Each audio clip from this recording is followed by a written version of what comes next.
Okay, we're back, and it's been a while for us. Actually, it's been a few weeks since we watched the first four episodes, Yep. but we finally got around to it, and we've seen the last two.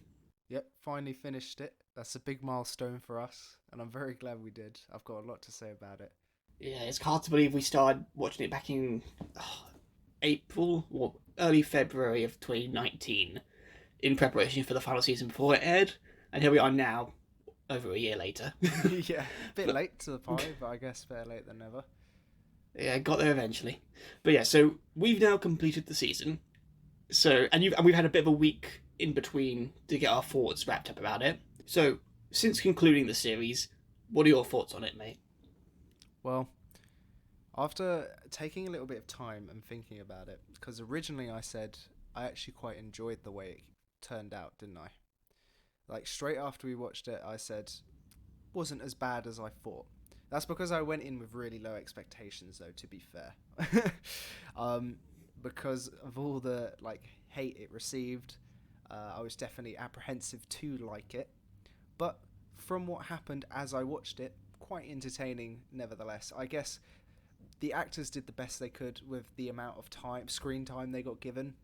It's all they can do. No fault on the actors, of course.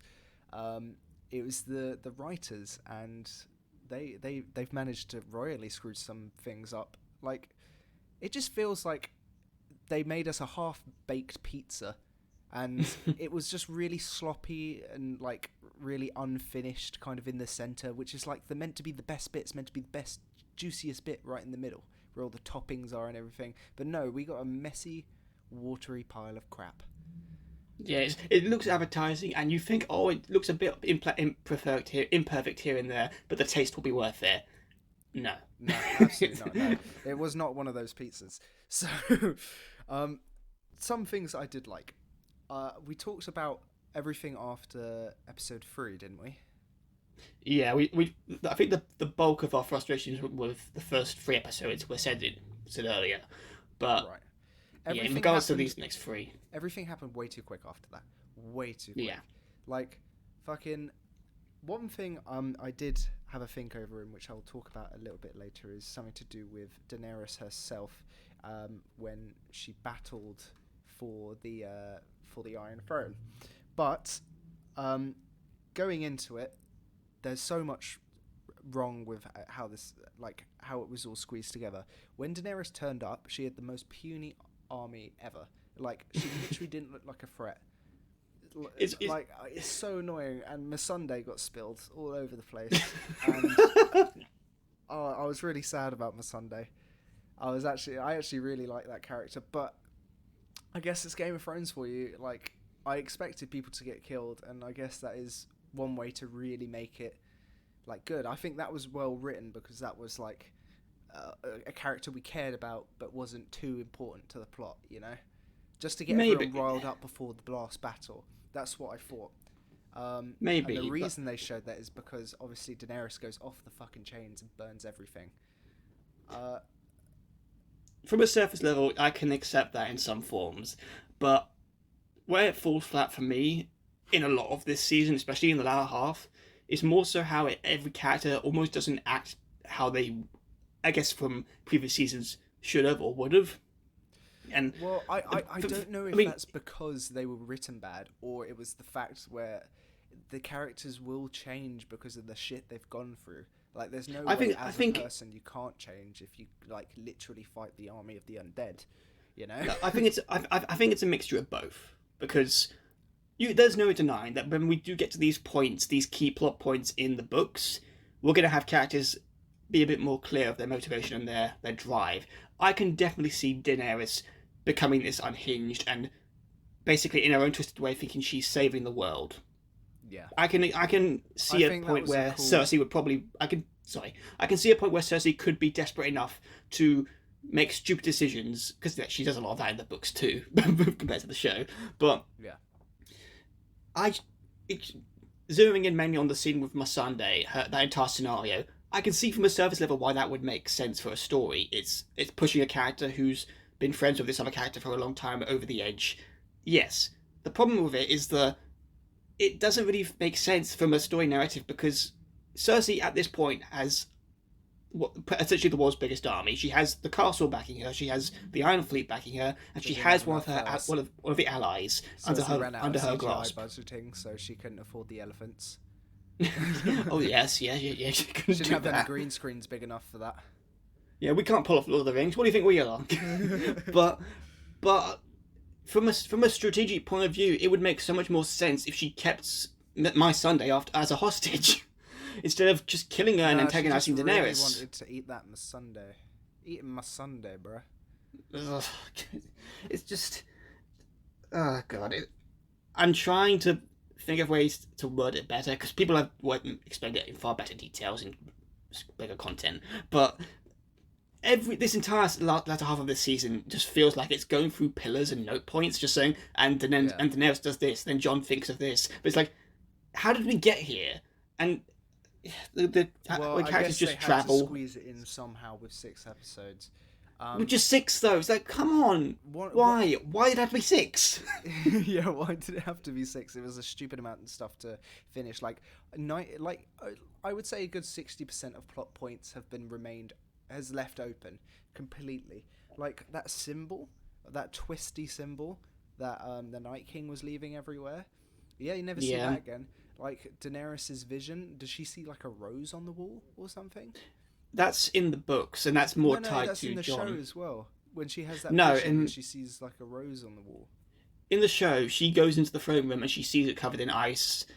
And in the books, they describe a detailed scene where she sees a rose chinked into the wall that gives off the smell of something blue or something. I can't remember the extended details. You might have told me that while we watched it then, and I just assumed that she saw a rose or something. I don't know.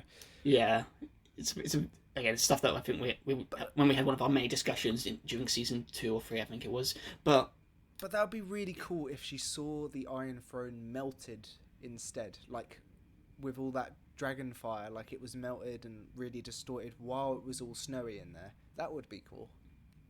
Because that would foretell her downfall as well. Yeah, I think yeah. I'm sorry. I'm trying to think of a structure how to word this, because there's so much that happens in it that just doesn't really make sense or feels right. I mean, okay, so let's try and make a structure to this. So, what were your thoughts of episode 4 after the battle for Winterfell? How they began this next chapter, you'd say, for the season, the aftermath.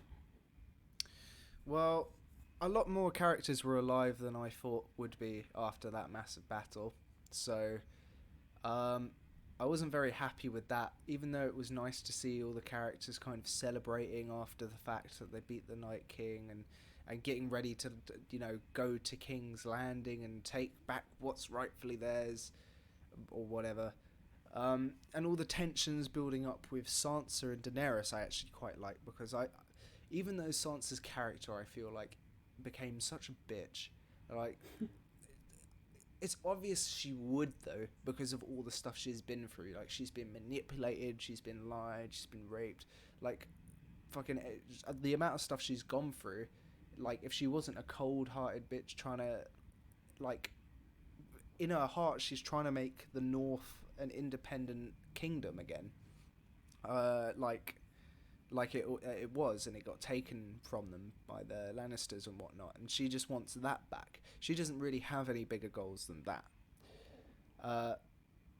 But the fact that Daenerys, I think, was a bigger bitch than Sansa. I think Daenerys was an absolute cunt the whole time. Like, I don't understand her goals. She was just so like, I care about everyone, and I want all the people to be freed, but bend the knee or I'll burn you alive. Like, pick a side, bro. Yeah, the problem with Daenerys is that her arc does make sense in a degree, because her entire journey's basically been building up to her thinking she is the last Targaryen, and everything she's done, people have cheered her, as Tyrion points out in the final, how everywhere she goes, bad people die, and we cheer her for it. And you can understand how that would imprint on a person. And keep in mind, Daenerys was very young when the series began. She was like 16 or 17, and she's now like only close to mid-20s. So you can fully understand that arrogance, for lack of a better word, building up, especially when she gets to a point where she's meeting people and interacting with people who defy her that pleasure. They don't give her what she wants. Yeah. But the problem is that, again, I'm trying to not go too fanfictiony into this because, again, I think we all had our expectations for how it was going to end. And if I'm being honest here, for going way back to when I did podcast 3 with Harry and I gave my detailed thoughts on it, I didn't think Daenerys was going to go mad. I honestly thought that she was going to clash knuckles with certain characters, but in the end of the day, she was going to.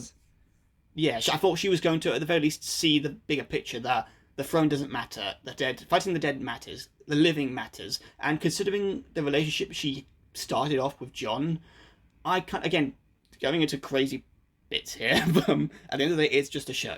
But I thought for sure that her love for Jon would outweigh everything else. At the very least, it would make us see that family is the people, not the place. And I thought that would have been such a better ending in some form. Because I know that's not going to be the ending for Martin's books. This is clearly more of a Martin-esque thing to do, where he shows that people, even if they have good intentions, they can become corrupt. They can become bad people, even though they view themselves as the best, the good guys. And having a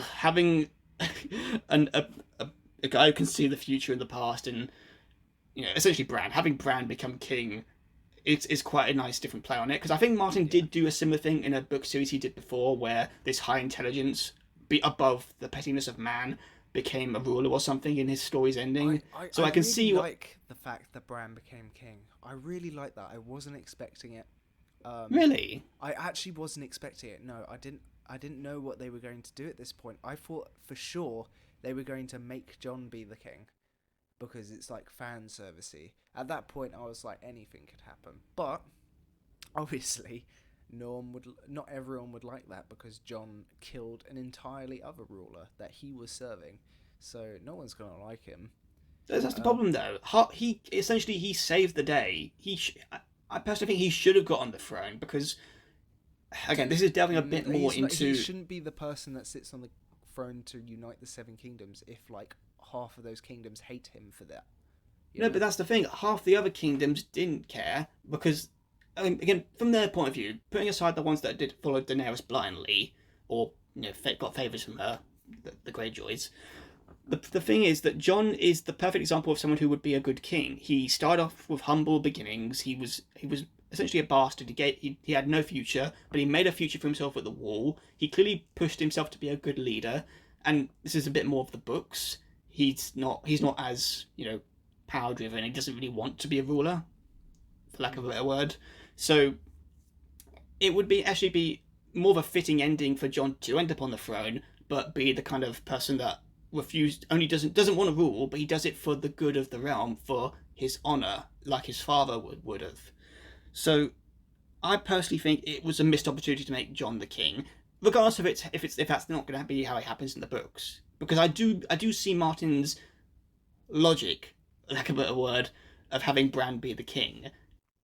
No, I think it's the best outcome, because Bran, I think, was the most suitable to become the king, because he's seen, like Tyrion said, he's the keeper. Like, stories is the only thing that matters. Memories is the thing that matters. Like, learning from your past mistakes, that's what matters.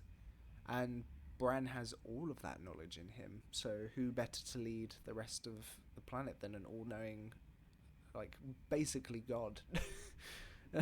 Like, yeah, let's just put God on the throne. I think it's a pretty good idea, because he like, if anyone comes before him and like tries to cheat him or anything like that, it can't happen. No one can do it, because he can see their intentions.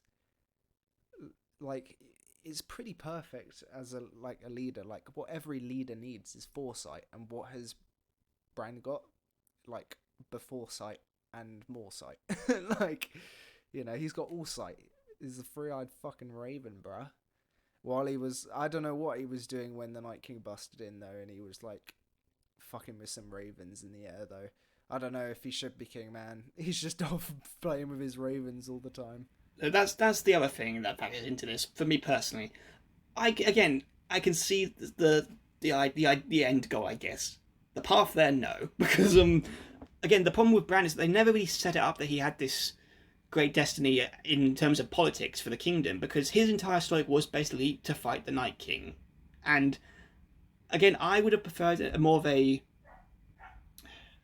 I guess the girls again, but I would have preferred a more. I can't think of how to describe it, but I would have expected more of a lone samurai kind of ending for him, where he would have helped fight the big bad, the Night King or the White Walkers, and then he would have maybe gone off into the wilderness beyond the wall and become the new Bloodraven, where he basically becomes the Watcher over the world. Maybe he has a prolonged life, and there's this kind of post-credits ending scene where he's basically sitting in the cave after 100 years or so, and he's met by the descendants of the main characters. It's like, so you want to know the true story of how this happened? But I just feel like, yeah, I said that a lot.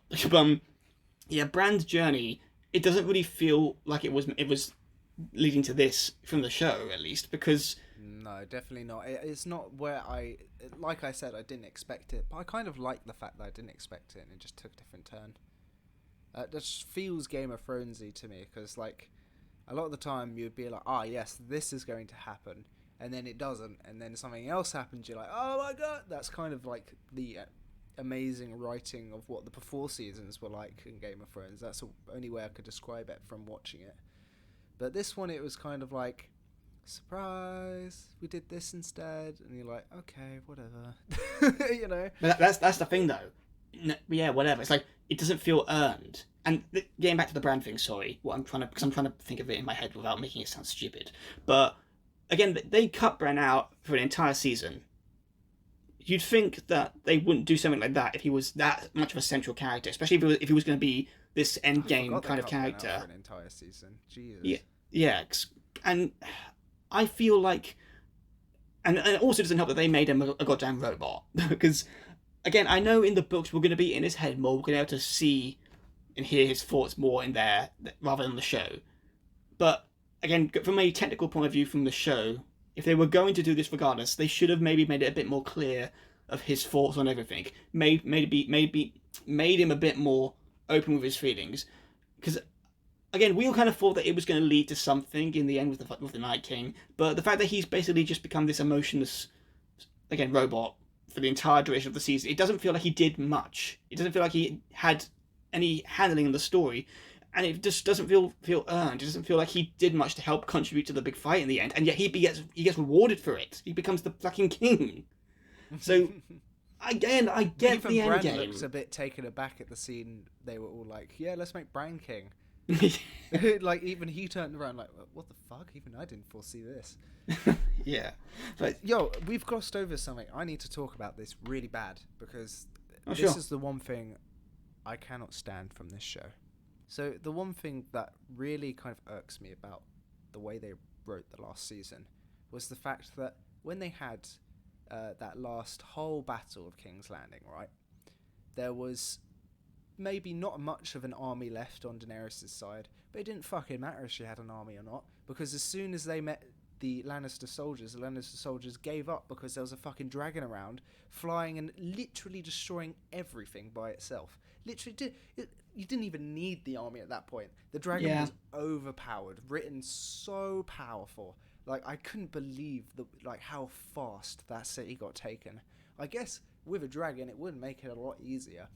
But for Christ's sake, man, she had like 90 ballistas all around that place, and the dragon just flew around and burnt them all. Yeah, it's ridiculous. I mean, it's like they weren't prepared for a dragon battle. They looked up in the sky for a dragon coming in, like slowly flying in from one direction. They were, and you can see the god like, is that a bird? Like, fuck no, it's a fucking dragon, you fucking dipshit. Literally a Boeing 477 like flying at you, like. What are you meant to do when, like, a commercial-sized airplane is flying at you? I don't know, shoot a fucking ballista at it, maybe? No, they just stared at it while it burnt everything to the fucking ground. Like, I understand it was the last dragon, and you really want to keep that dragon, and you can't really kill off another dragon all of a sudden, because... we need to have him symbolically melt the throne, because he somehow knows that it's what caused his mother's death, even though... They were stupid enough in the previous episode to get shot down out of the sky without even seeing a ship. Yeah, can we talk about that as well? Because that was stupid as fuck. Oh, God. Just the way, all of a sudden, pinpoint accuracy, a ballista shot hit that dragon straight through the chest, another one through the tail, and then another one through the neck, and then down goes the dragon. And then they're like, "Where'd those ships come from? Oh, they're behind the mountain." A, how did they fire through the mountain? And B, a great distance away too. Yeah, and who shot those fucking pinpoint shots? Because those were some... that is a god. That is auto-aim god. That person had hacks on. You can't do that. It just won't... That won't happen unless you're, the fucking god of aiming. And then what doesn't make sense to me is after that person that shot that dragon, 3 shots, 3 hits, by the way, a moving... I don't care if it's a big target, it's a moving target fucking miles away, right? Yeah. They've managed to shoot all 3 of them, before... But they would have had to shoot all 3 of these ballistas, by the way, before even the first one hit the dragon, because of the timing that hit them. If they were that far away, it would have taken quite a little bit of air travel. Possibly could have been done, but all 3 of them hit, all fired at the same time. That is so stupid. That was honestly so stupid. And then the entire the entire place got fucking burnt to the ground. And then what happened next time the dragon fought the same pile of ships? Just burnt them. Why didn't you burn them there? When you were there, dude. It's the same navy you fought. In fact, you fought more ballistas because there were more ballistas on the wall. Yeah, there were lesser ships during the first fight, and yet she fled. But then there's God knows how many more during the Battle of King's Landing, and yet she takes them all out. Yeah. Literally, Jon and his men charge in with Worm Tongue, whatever. Grey Worm. Yeah, Grey Worm, not Worm Tongue, that's Lord of the Rings. With Grey Worm charges in, and they literally meet the Lannister soldiers. The Lannister soldiers are like, "Nah, fuck this." Drop all their weapons, and then they go into attack anyway, right? Because Daenerys loses it. I kind of like the fact that Jon was there very, very conflicted. It was either go against his queen's orders or go against all his moral rights. And I think that was a good personal kind of battle moment with himself that he had during the big battle. Because he was really trying to command the men, but realistically you wouldn't be able to command anyone in that, because they've all seen the queen is going for it, and they're just like, fuck it, let's go.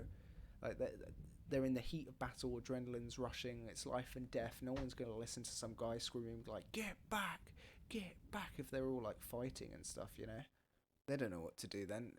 You just can't stop it at that point. Jon couldn't stop it at that point. Maybe, but my gripe with Jon is that he doesn't do much. Put it this way, Jon in the earlier seasons, he strived just to be an honourable man, an honourable leader, and he did what was best for people. In this situation, Jon, the moment he saw people, civilians, the small folk, in peril, regardless of Daenerys, I feel like he would have done something about it, instead of just staring around for a few minutes, letting the explosions go off. And the fact that, jumping forward here to the final, when he's the one who has to be convinced that Daenerys is done nothing wrong, the fact that he has to be convinced, essentially, even though he saw firsthand her destroying the innocents. What would you have him do? I feel like Jon should have been a bit more authoritative. He should have, again, writing him in character instead of just having him go along because the plot demands it. I would have had him question Daenerys' motives more, because heck, in episode 4, when they're discussing plans to go back to Dragonstone, Sansa, despite being the bitch, she does make justifiable reasons why they can't leave straight for battle yet, because their men have been exhausted from the previous war, They need to rest, and Jon, being the experience that he's gone through and everything else, he would have agreed with that. But no, they've got to have him be on Daenerys' side, so that he says, no, we will follow as our queen commands, because you are my queen. We know from the way they handled the Battle of Winterfell that these guys are strategically retarded. No. It's the only way I can describe them. Why would you not let your men rest? Daenerys was so bloodthirsty at that point. It was literally screaming foreshadowing. The writing, it was she's gonna go crazy, everybody. When she talked to Tyrion and said, you have one last chance. I fucking knew it. I was like, she's gone crazy. She said, this is it. She's turning into the Mad Queen. I said it to you as well. I said, that's the Mad Queen right there. Right? Mm-hmm. it was too obvious. It was too obvious. Yeah, how I feel like they should have fixed this easily, because again, in the books it's a bit more clear. From the show point of view, they should have made, especially early on in the seasons, they should have made it a bit more clear that she was a bit more ruthless, a bit more brutal, and that she wasn't really going down the righteous path. Because the early seasons, as they show, they're clearly pushing her to be this good heroine, this savior of the people, and the music and the score and everything else about the show directs her and her storyline as being this good character, despite, when you think about it, a lot of her stuff, as her actions are quite questionable. And they acknowledge this in the final episode where they're saying, but yeah, we cheered for her back then. But when you look at it from this point of view, it's bad. Now you'd think that's clever in a way, but it's not, because again, this heel turn doesn't make sense now, because we felt for the last 7 seasons she despite some questionable actions, she's clearly on the side of the good. She's going to do what's best for everyone. No, in this situation, she's now Hitler, and it just does it just feels like a massive U-turn. And again, with a lot of the characters, I feel like we could have gone to this point if they treated it more naturally, if they'd taken their time, if they'd get on more seasons. And again, I stand by from what I said earlier. Had they made season 8 the bulk of the White Walker stuff, maybe changed a few things here and there to make it a bit more fitting and pay off more for certain characters, I could have imagined them spending the whole of season 9, heck, even a 10th season, where they could have built up Daenerys being a bit more bloodthirsty, a bit more ruthless, mad queen or whatever, and it could have ended at this point where we would have thought, you know what, they set up naturally. I saw the signs. I wanted to hold out hope, but I knew it was going to happen, and it paid off. They didn't have the time, though. They didn't have the time, and they didn't think ahead when they wrote this. I honestly think they were like, okay, what's next, guys? And they sat down in the boardroom. And they were like, oh fuck, what do you mean, what's next? Like, they wrote up to episode 3, and they were like, done. And they were like, yeah, but guys, this book is missing so many pages. And they're like, fuck, what are we going to fill it with? Going a bit there. Let's have a dragon burn down an entire city and kill millions of innocents. That would be fun. Did you know? I can't remember where I read this somewhere, but generally D&D actually wanted the last scene, the last shot of the show, to be Jon watching Daenerys' body get taken away by Drogon, and it was going to fade to black, and it was going to roll credits. And it was then that they realised, oh yeah, we've got so many plot threads left to resolve, we can't end there. But for a bit, they generally wanted to end it there. So that kind of gives you the idea of these guys and what they thought was relevant to the wider story. Not every plot point that made sense. But, ending ever. Yeah, because, I mean... like, bye-bye, Daenerys. Because every single other plot that they dropped after episode 3, like, what about the stuff with Azor Ahai? What about the stuff with the Red Woman and the followers of Valor? What about Jon being brought back from the fucking dead? Tyrion's wife, for goddammit, who was mentioned at least every season up until season 5. And you'd think that would come back into play, or at the very least it would have some... They would evolve it to make it a bit more fitting with certain characters already, instead of, I don't know, bringing her back or something. What if the Night King was Tyrion's wife? Oh my god. Yeah. All makes sense. Yeah, and the White Walker symbols, the Children of the Forest, Blood Ravens warning to Bran about you will fly, and yeah, you can sort of cherry pick this stuff and say, oh, it was meant for this, or it was this or that. But let's face it, considering how they were all built up over the years, within the show and understandably within the fandom, you'd think it would be a bit more grandiose, a bit more easy to accept, and at least feel worth it. But a lot of this stuff, again, as we've reiterated a lot, it does feel like it's a knee-jerk reaction to, we've only got 6 episodes, let's just cram all this stuff in the end. And it's just... very disappointing overall. Like, it was a spectacle, surely. Yeah, like, really good TV spectacle. Like, it was very ambitious. They built the whole set, Winterfell, very impressive, the whole thing. No matter how dark the fucking battle with the Nightwalker was, the Nightwalker, fucking whatever, I don't care anymore. Night King, fucking Ice King from Adventure Time, who cares?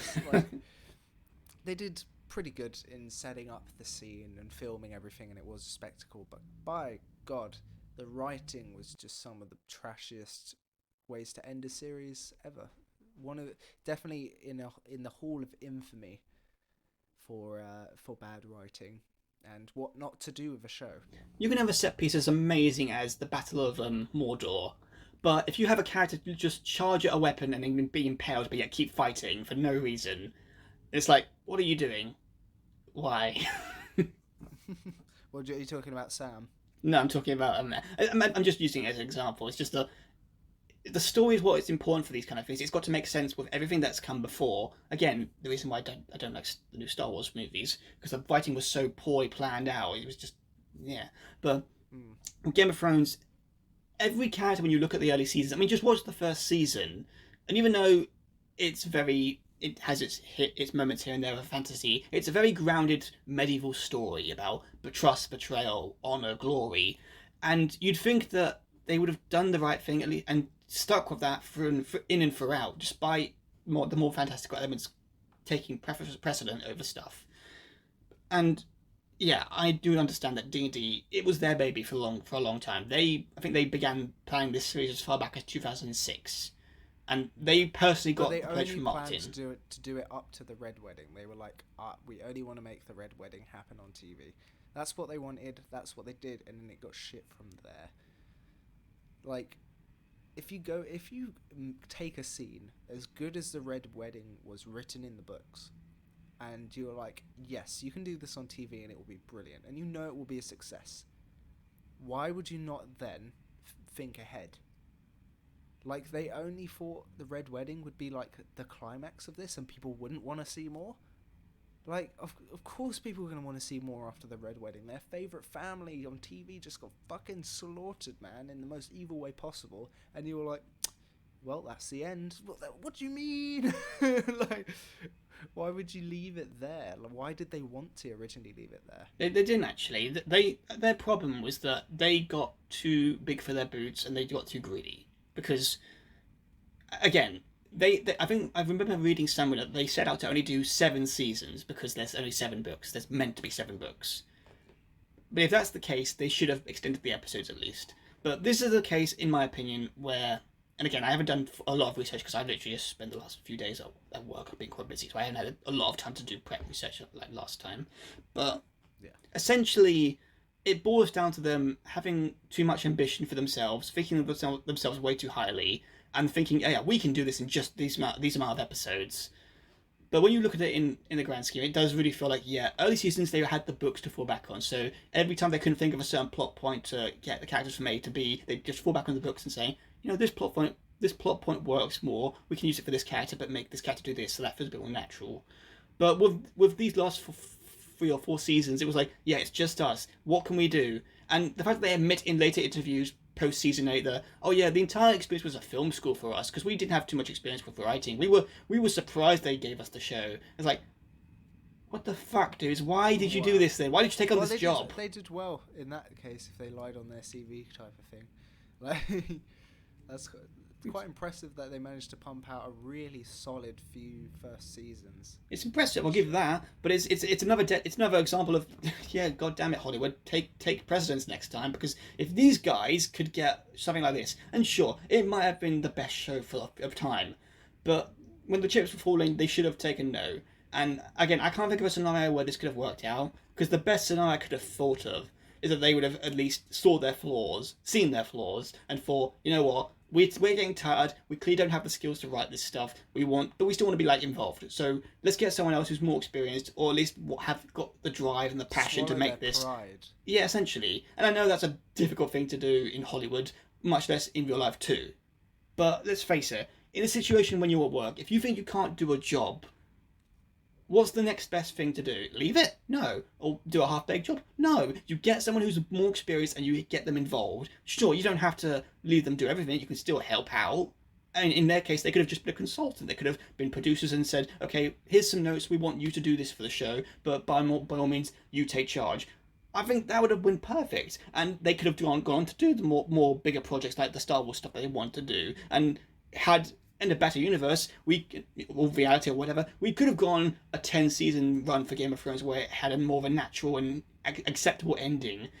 Or heck, do the ending that we got, but it feels more earned because they took their time, they brought fresh blood in, and that guy's now become the next big thing to buy on shows, and D&D are out making Star Wars 12 to 13 or something.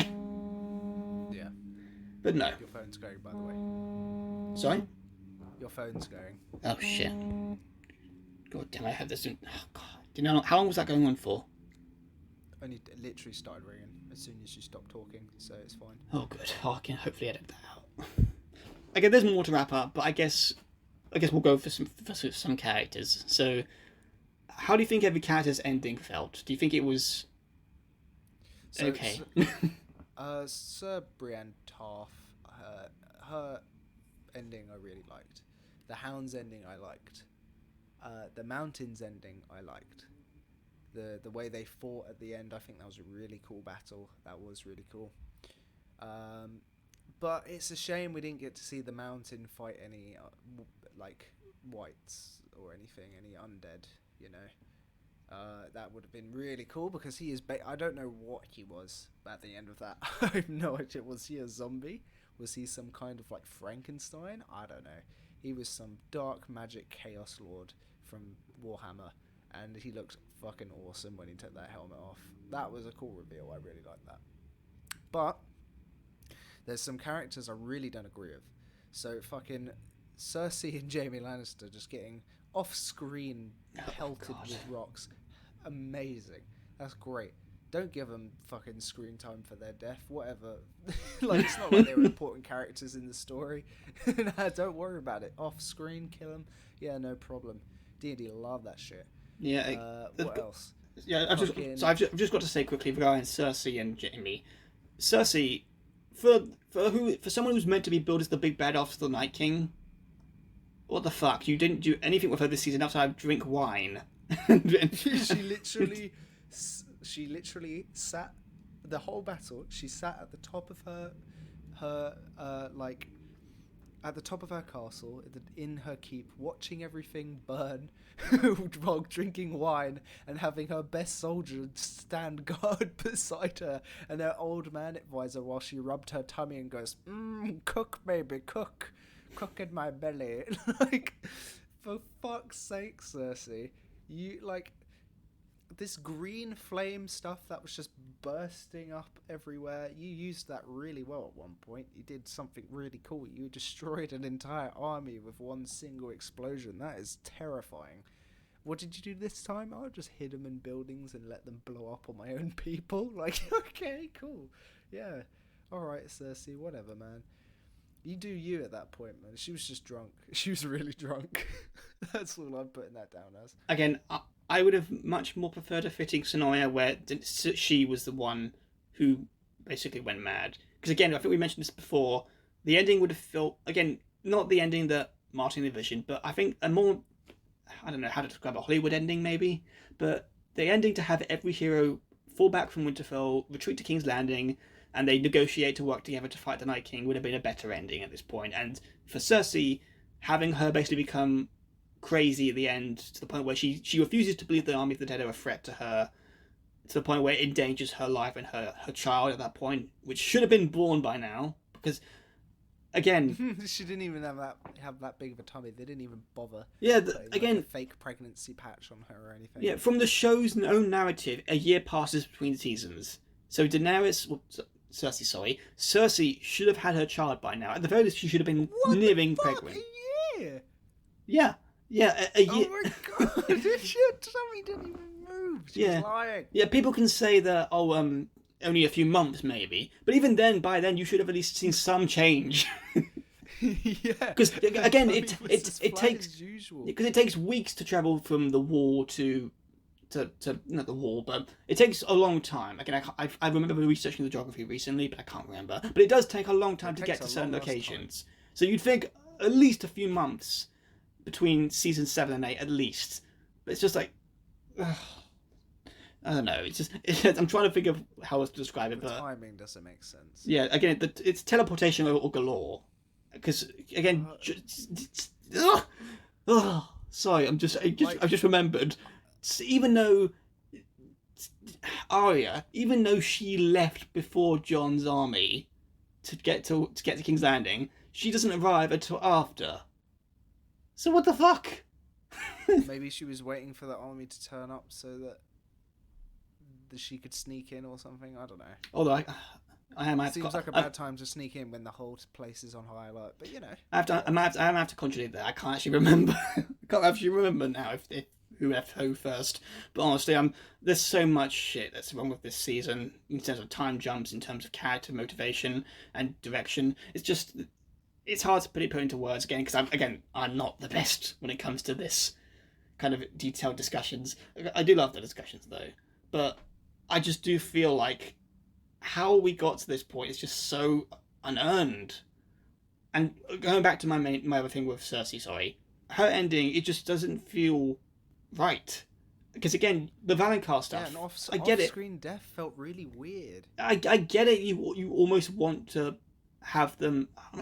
To be honest, I don't even know what they were going for. Because from the end, when I first watched the episode, I was honestly confused why they were showing Cersei getting so emotional and like, I don't want to die. I don't want to die. Because I thought, from my point of view, from everyone's point of view at this point, she's been the most antagonistic towards everyone. And sure, yeah, we're all human, we all have flaws, whatever. But at this point, I was fully expecting her to be the kind of character that would have gone, I don't care, I'll blow everyone up, but I won't let you have the throne. But to have that scenario play out where she's the one crowned, she's saying, I don't want my child to die, I don't want to die. It's like, you would expect that from a main character who was a good guy. Look like the bad guy, you know. Yeah, and that's the point. They wanted her to be that bad guy. It's like everything preceding that was like Daenerys is the good guy. This is the bitch who's gonna kill everyone if she doesn't get her way. So why are you making her giving her this sympathetic scene with the character that should have given up on her by now because she's a mad bitch, but no, he now goes back to her because I am evil like Cersei. Like, no, you spent 7 fucking seasons trying to be the better man, and you became the better man, but then you decide to abandon it all. And then you went back to being a bad man. Yeah, it's so unfair. And I think D&D mentioned somewhere they wanted to, with Jaime's story in particular, they want to show how some people can be weak-willed or something. Hence why Jaime does go back to her, because that is a thing that does happen with people.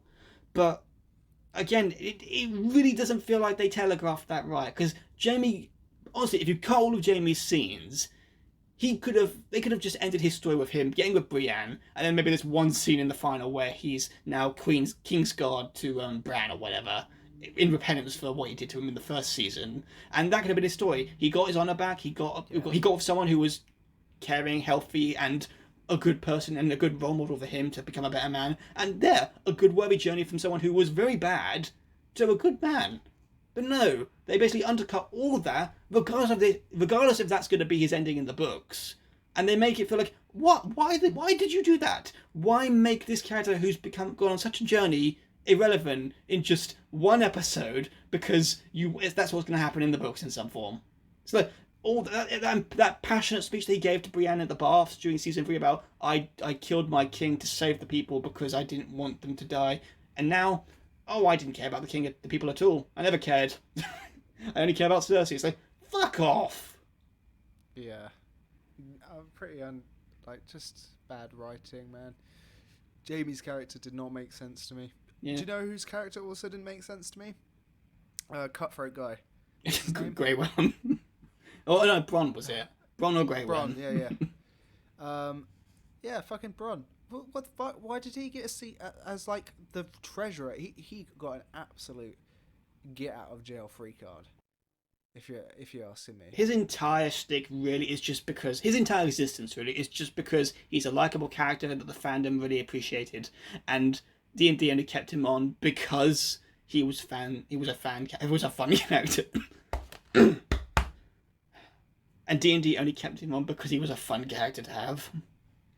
And he was a good duo with Tyrion, to be fair. He was a really good duo. And it was kind of cool to see them again at the end, but it didn't feel deserved because he would have just killed him for money, like not too long ago. Like, bruh, why do you get a seat at this table? Like, they would honestly never be the same again. Yeah, it's quite tragic. But his story should have ended either dying at Winterfell, helping his friends, because again, season 4 kind of toys with the idea that he might be seeing, the fact that he doesn't go back for the gold, but he values his own life. And then in the end, he admits to Tyrion, even though he's been taunting him for the last few seconds, like, it's good to see you too, man. So you think maybe that's sort of setting the right groundwork that he could maybe abandon Cersei and join the good cause to die in the Battle for Winterfell. That would have been a bit more better. That would have been better. Or if you are going to stick with his cutthroat ways, because again, that is kind of how Bronn always was, have him be sent to assassinate Tyrion and Jaime, and he fails. Or the better, yeah, he kills another character that motivates them to go to King's Landing there. And then he dies there. That, I don't know, that feels a bit more natural for his character at least. But no, they gave him this Yeah. powerful position. Sure, and I'm sure he's not going to spend all that money and earnings on just himself and indulging himself. And then maybe 10 years from now, they're in a big financial problem because he's wasted all of his resources. Well, this show was just really badly written at the end. Yeah, It, and it, it did make me quite upset, but to be honest, like it was a little bit better than I was expecting. I'm not gonna lie, it was a little bit better, mainly because I went in with the lowest expectations I could for a show, which is probably not a good thing. Not a good thing to say. I'm not praising the show in any means. I'm just saying you didn't completely ruin my life. Like only a little bit. Don't worry. yeah, I mean, it's hard to say. It's bad to say that this show ruined your life because it didn't. Because we still have our lives to live. We're gonna be fine, but Yeah, it is saying something where what was once the most greatest show to watch on television has now become the butt of jokes on the internet and essentially become the new Lost or the new Dexter or whatever, the new thing that people don't talk about anymore because it had such a shit ending. And it's more disappointing because the potential and the storytelling is so rich and so beautiful, and in some areas it's changed lives for people. The actors have gone on to do great roles. They've gone on to bring us great performances, and they're going to be remembered for Thrones for the very longest time, for a very long time. But again, it all falls back to D&D, and I'm not going to pretend that it's all their fault. Well, it is their it is all their I mean, fault. sending John to the wall at the end of that was such a cop out, bro. Yeah, no, sorry, I'm just going to say this. It is their fault, but you can't say that in certain parts of how they. You know, I was trying to find a way to defend them in some form, but I'm going to scrap that because, quite frankly, no. I don't care what shit you're going through in real life. That's your life. You deal with it your way. But if you're given a project and it's that important to everyone, it's your job to give us the best product. It's how Hollywood works. It's how entertainment works, regardless of your own personal opinions. And the fact that D&D thought this was acceptable and said, yeah, we're going to go off and do Star Wars now. We're going to be fine for the future. No. No, you took this away from us. You took this what could have been this great ending and you ruined it for us. So no, thank God they haven't gotten Star Wars. Watch your Star Wars show. Yeah, who's just like Star Wars? Who's gonna watch your product if you're gonna just spend half of it just giving us shit or talking shit to us? But yeah, wrapping up certain characters. Grey Worm, his teleporting scene at the end in the final episode is just amazing. how we got to that point. Oh yeah. Weird. Yeah, and the fact that the Dothraki are brought back, even though the episode 3 kind of set up that they will establish that they were all killed. Arya rode on a very nice bloodied horse for 5 seconds and then decided to ditch the horse. Because symbolism, we've got to show that she's the personification of death somehow. That's going to go and kill Daenerys, even though in the next episode she doesn't. She's just there to warn Jon. even though at that point he should have realised that, yeah, I know a killer when I see one. I fucking saw the corpses. And the Unsullied should have killed Jon. The moment they saw he'd killed Daenerys, or at least seen the blood on the floor, or if Jon, being the honourable person he should have been, he would have likely told them, I killed your queen. They should have killed him. But they keep him alive, they keep him prisoner somehow. They don't kill him on the spot. And I don't know how or why. yeah. I guess, and Yara, god damn it, her entire shtick was, I want the independence for the Iron Islands, and yet she doesn't. She goes along with being put back to the folds of the 7 kingdoms, of the 6 kingdoms, because we got to wrap this up. Fuck it, let's just follow the guy in the wheelchair. Yeah. Yeah. They didn't have enough episodes to fit that bullshit in. Yeah. And got fucking Euron. Again, I stand by, Euron is a character that could have been amazing. He's such a very threatening presence in the books.